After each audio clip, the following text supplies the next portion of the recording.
ब्रह्मा विष्णु गुरुदेवो महेश्वर गुरुः साक्षात् परब्रह्म तस्मै श्री गुरुवे नमः। त्वमेव माता च पिता त्वमेव त्वमेव बन्धुः सखा त्वमेव त्वमेव विद्या द्रविणं त्वमेव त्वमेव सर्वं मम देव देव। मेरी आवाज आ रही है? जी आ रही है। यहाँ से नया अध्याय शुरू होता है। इस अध्याय में पतिव्रता ब्रह्माणी का उपाख्यान, उल्टा स्त्रियों के संबंध में श्री उमा नारद संबंध, पतिव्रता की महिमा और कन्यादान के फल के बारे में बताया गया है। श्री नरोत्तम ने पूछा, नाथ, पतिव्रता स्त्री मेरे बीते हुए वृतांत को कैसे जानती है? उसका प्रभाव कैसा है? यह सब बताने की कृपा करें।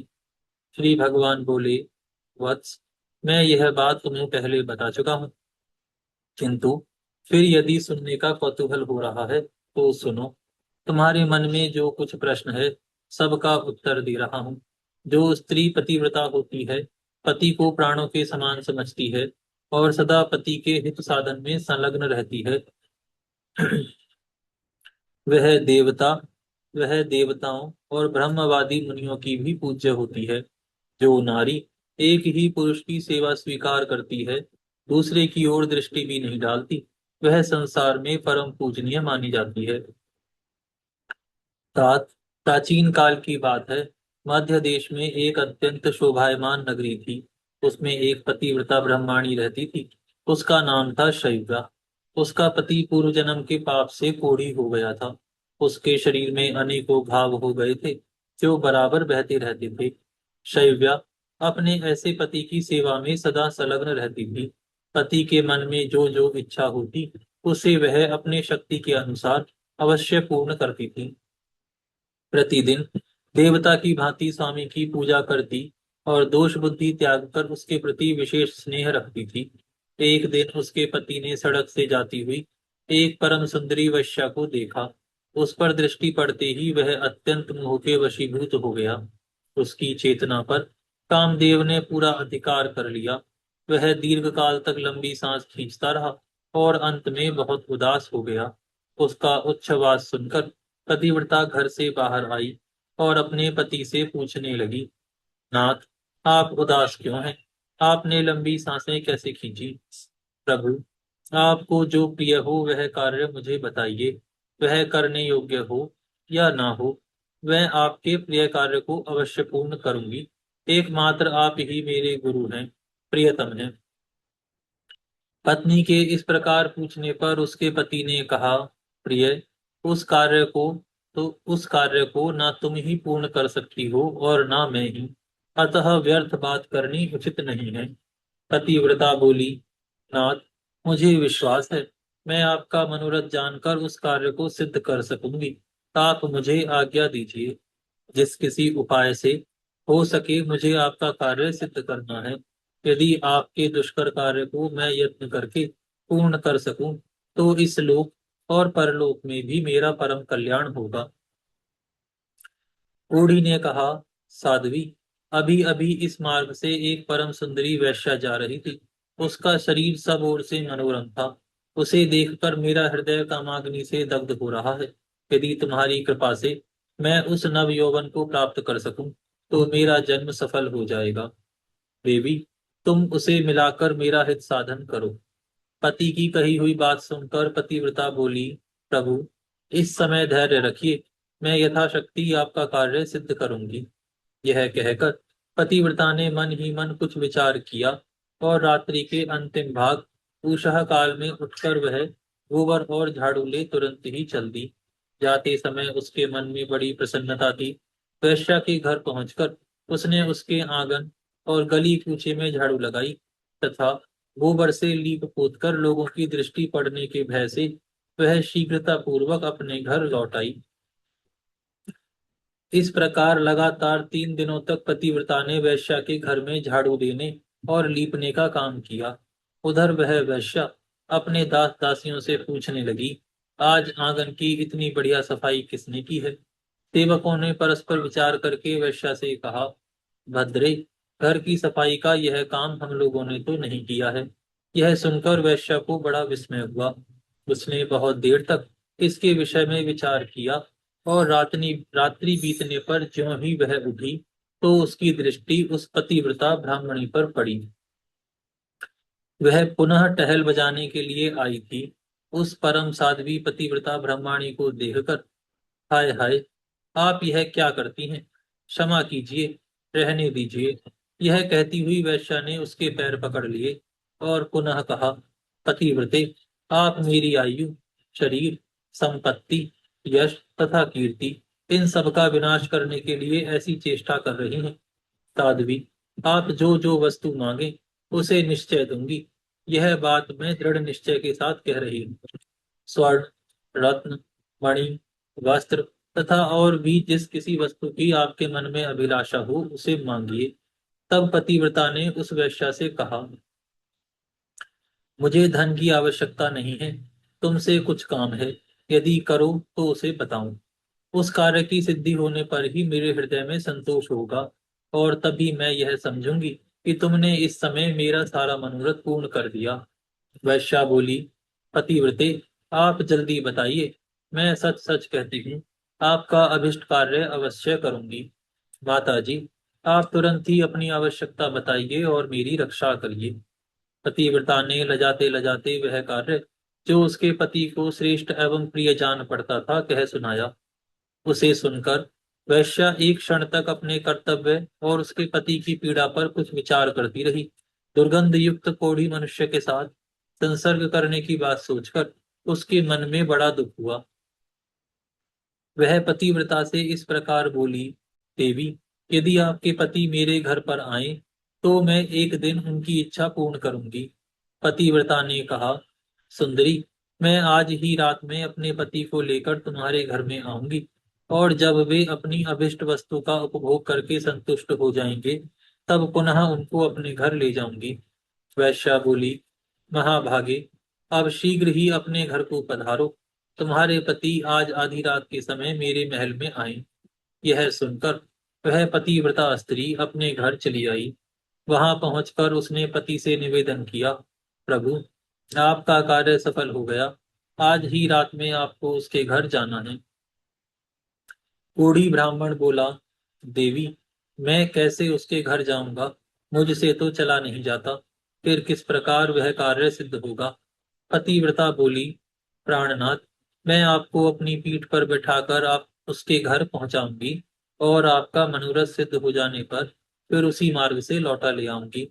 ब्राह्मण ने कहा, कल्याणी, तुम्हारे करने से ही मेरा सब कार्य सिद्ध होगा। इस समय तुमने जो काम किया है वह दूसरी स्त्रियों के लिए दुष्कर है। श्री भगवान कहते हैं, उस नगर में किसी धनी के घर से चोरों ने बहुत सा धन चुरा लिया। यह बात जब राजा के कानों में पड़ी तब उन्होंने रात में घूमने वाले समस्त गुप्तचरों को बुलाया और कुपित होकर कहा, यदि तुम्हें जीवित रहने की इच्छा है तो आज चोर को पकड़कर मेरे हवाले करो। राजा की यह आज्ञा पाकर सभी गुप्तचर व्याकुल हो उठे और चोर को पकड़ने की इच्छा से चल दिए। उस नगर के पास ही एक घना जंगल था, जहाँ एक वृक्ष के नीचे महातेजस्वी मुनिवर मांडव्य समाधि लगाए बैठे थे।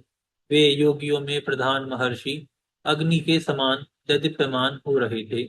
ब्रह्मा जी के समान तेजस्वी उन महामुनि को देखकर दुष्ट गुप्तचरों ने आपस में कहा, यही चोर है। यह धूर्त अद्भुत रूप बनाए इस जंगल में निवास करता है। यूं कहकर उन पापियों ने मुनि श्रेष्ठ मांडव्य जी को बांध लिया, किंतु उन कठोर स्वभाव वाले मनुष्यों से न तो उन्होंने कुछ कहा और न उनकी ओर दृष्टिपात भी किया। जब गुप्तचर उन्हें बांधकर राजा के पास ले गए तो राजा ने कहा, आज मुझे चोर मिला है। तुम लोग इसे नगर के निकटवर्ती प्रवेश द्वार के मार्ग पर ले जाओ और चोर के लिए जो नियत दंड है वह इसे दो। उन्होंने मांडव्य मुनि को वहां ले जाकर मार्ग में गढ़े हुए शूल पर रख दिया। वह शूल मुनि के गुदाद्वार से प्रविष्ट होकर मस्तक के पार हो गया। उनका सारा शरीर शूल से बिंध गया। इसी बीच में आधी रात के घोर अंधकार में, जबकि आकाश में घटाएं घिरी हुई थी, वह पतिव्रता ब्रह्माणी अपने पति को पीठ पर बिठाकर वैश्या के घर जा रही थी। वह मुनि के निकट से होकर निकली, अतः उस कोढ़ी का शरीर मांडव्य मुनि के शरीर से छू गया। कोढ़ी के संसर्ग से कोढ़ी के संसर्ग से उनकी समाधि भंग हो गई। वे कुपित होकर बोले, जिसने इस समय मुझे गाढ़ वेदना का अनुभव कराने वाली कष्टमयी अवस्था में पहुंचा दिया, वह सूर्योदय होते होते भस्म हो जाए। मांडव्य ऋषि के इतना कहते ही वह कोढ़ी पृथ्वी पर गिर पड़ा। तब पतिव्रता ने कहा, आज से 3 दिनों तक सूर्य उदय ही ना हो। यों कहकर वह अपने पति को घर ले गई और एक सुंदर शैया पर सुलाकर स्वयं उसे थाम कर बैठी रही। उधर मुनि श्रेष्ठ मांडव्य उस कोढ़ी को शाप दे अपने अभिष्ट स्थान को चले गए। संसार में 3 दिनों के समय तक सूर्य का उदय होना रुक गया। चराचर प्राणियों सहित संपूर्ण त्रिलोकी व्यथित हो उठी। यह देख समस्त देवता इंद्रदेव को आगे करके ब्रह्मा जी के पास गए और सूर्योदय न होने का समाचार निवेदन करते हुए बोले, भगवान, सूर्यदेव के उदय न होने का क्या कारण है, यह हमारी समझ में नहीं आता। इस समय आप जो उचित हो करें। उनकी बात सुनकर ब्रह्मा जी ने पतिव्रता ब्रह्माणी और ऋषि मांडव्य मुनि का सारा वृतांत कह सुनाया।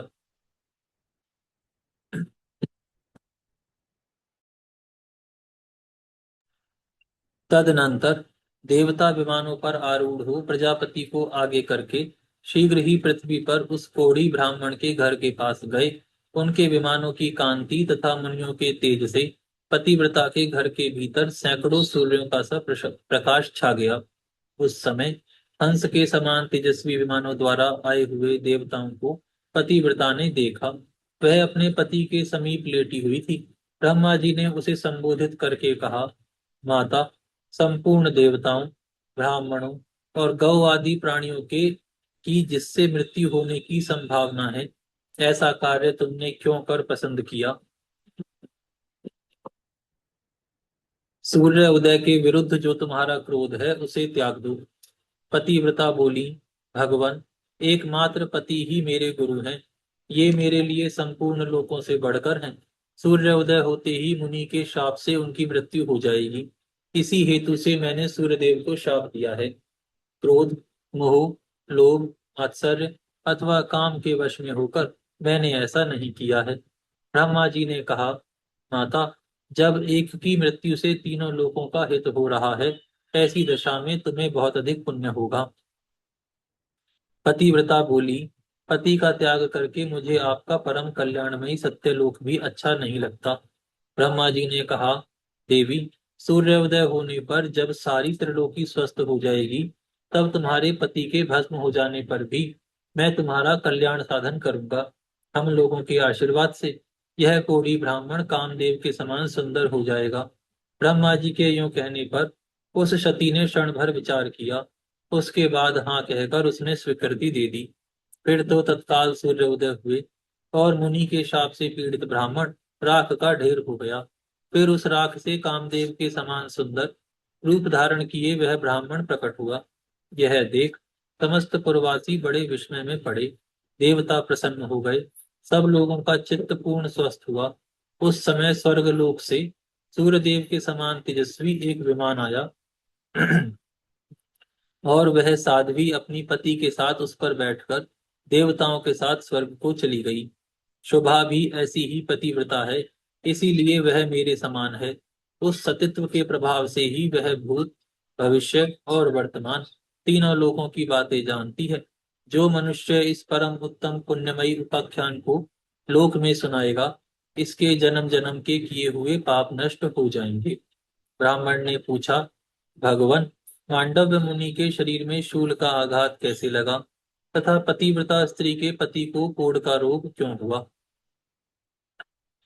भगवान श्री विष्णु बोले, मांडव्य मुनि जब बालक थे तब उन्होंने अज्ञान और मोहवश एक झिंगुर के गुदादेश में तिनका डालकर छोड़ दिया था। यद्यपि उन्हें उस समय धर्म का ज्ञान नहीं था, तथापि उस दोष के कारण उन्हें एक दिन और रात वैसा कष्ट भोगना पड़ा। किंतु मांडव्य मुनि ने समाधिस्थ होने के कारण शूलाघात जनित वेदना को पूरी तरह अनुभव नहीं किया। इसी प्रकार पतिव्रता के पति ने भी पूर्व जन्म में एक कोढ़ी ब्राह्मण का वध किया था। इसी से उसके शरीर में दुर्गंध युक्त कोढ़ का रोग उत्पन्न हो गया था। किंतु उसने ब्राह्मण को 4 गौरी दान और 3 कन्यादान किए थे। इसी से उसकी पत्नी पतिव्रता हुई। उस पत्नी के कारण ही वह मेरी समता को प्राप्त हुआ। ब्राह्मण ने कहा, नाथ, यदि पतिव्रता का ऐसा महात्म्य है, तब तो जिस पुरुष की भी स्त्री व्यभिचारिणी ना हो, उसे स्वर्ग की प्राप्ति निश्चित है। सती स्त्री से सबका कल्याण होना चाहिए। भगवान श्री विष्णु बोले, ठीक है, संसार में कुछ स्त्रियां ऐसी उल्टा होती हैं, जो सर्वस्व अर्पण करने वाले पुरुष के प्रतिकूल आचरण करती हैं।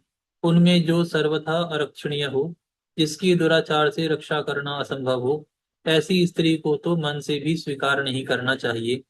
जो नारी काम के वशीभूत हो जाती है, वह निर्धन, कुरूप, गुणहीन तथा नीच कुल के नौकर पुरुष को भी स्वीकार कर लेती है। मृत्यु तक से संबंध जोड़ने में उसे हिचक नहीं होती। वह गुणवान, कुलीन, अत्यंत धनी, सुंदर और रति कार्य में कुशल पति का भी परित्याग करके नीच पुरुष का सेवन करती है। विप्रवर, इस विषय में उमा नारद संवाद ही दृष्टांत है, क्योंकि नारद जी स्त्रियों की बहुत सी चेष्टाएं जानते हैं। नारद मुनि स्वभाव से ही संसार की प्रत्येक बात जानने की इच्छा रखते हैं। एक बार वे अपने मन में कुछ सोच विचार कर पर्वतों में उत्तम कैलाश गिरी पर गए। वहां उन महात्मा मुनि ने पार्वती जी को प्रणाम करके पूछा, देवी, मैं कामिनियों की कुचेष्टाएं मैं कामिनियों की कुचेष्टाएं जानना चाहता हूँ। मैं इस विषय में बिल्कुल अनजान हूँ और विनीत भाव से प्रश्न कर रहा हूँ। अतः आप मुझे यह बात बताइए। देवी पार्वती जी ने कहा, नारद जी, युवती स्त्रियों का चित्त सदा पुरुष में ही लगा रहता है, इसमें तनिक भी संदेह नहीं है। नारी घिसे घी से नारी घी से भरे हुए घड़े के समान है और पुरुष दहकते हुए अंगारे के समान। इसलिए घी और अग्नि को एक स्थान पर नहीं रखना चाहिए।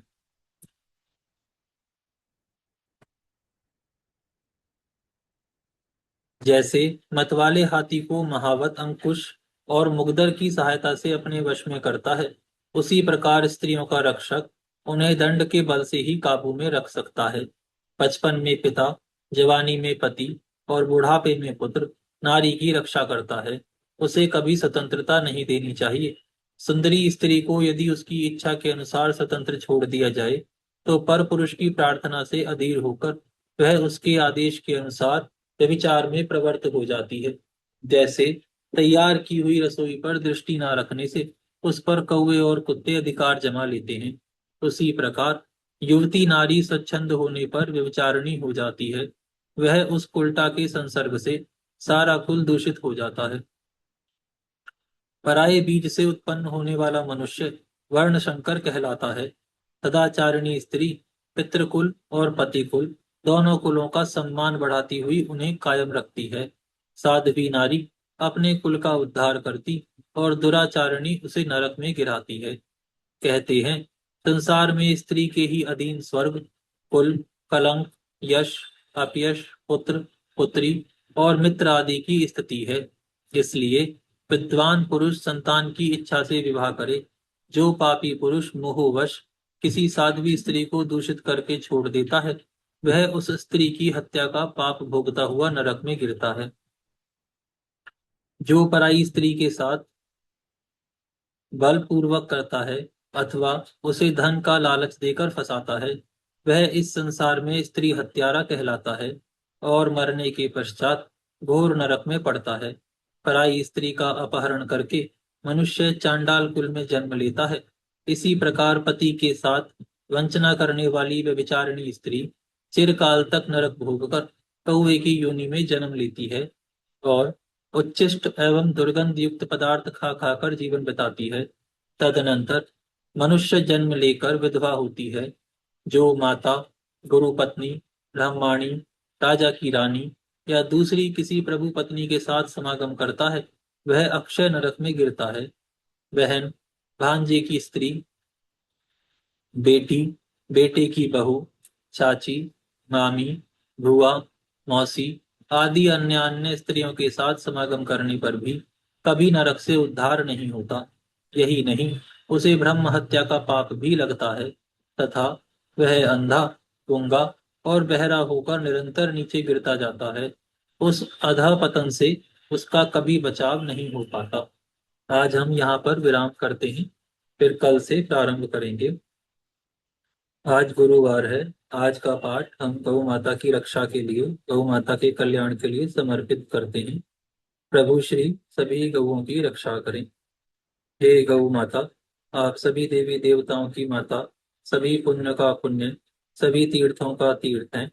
हम सभी आपको दंडवत प्रणाम करते हैं। आपकी कृपा सदैव हमारे ऊपर बनी रहे। धर्म की जय जय हो। हो। जय अधर्म का नाश हो। नाश हो। नाश हो। प्राणियों में सद्भावना, सद्भावना, विश्व का कल्याण हो। कल्याण हो।